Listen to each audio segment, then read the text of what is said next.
દાંતા તો પડે જ છે ને.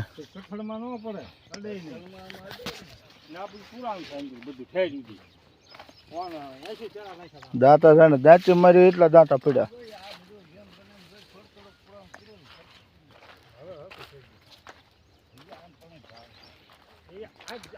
આપણે આજે કપામાં આંટો મારવા આવ્યા છીએ.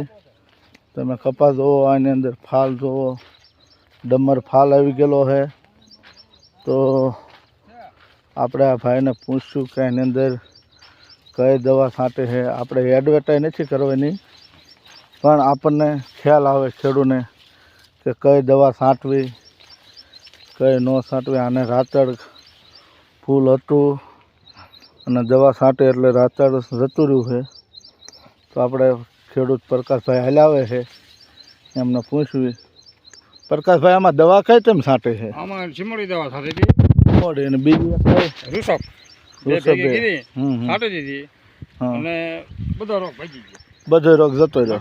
રોગ જતો હતો ગમેલી દવા છાંટી તો દાજ ને ભેરે છાંટીને જે કપા હોય હતા ક્યાં ચીમો રાતળ જાય. બે માંથી એક તો થાય.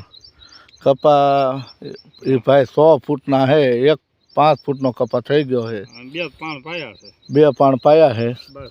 બીજું બધું કોઈ યુરિયા નહીં, ડીએપી નહીં.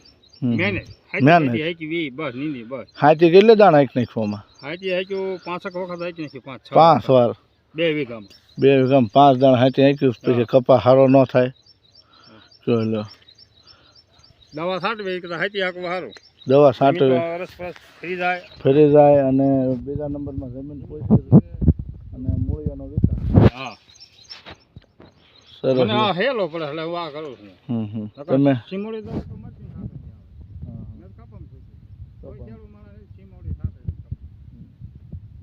સારું. તો મિત્ર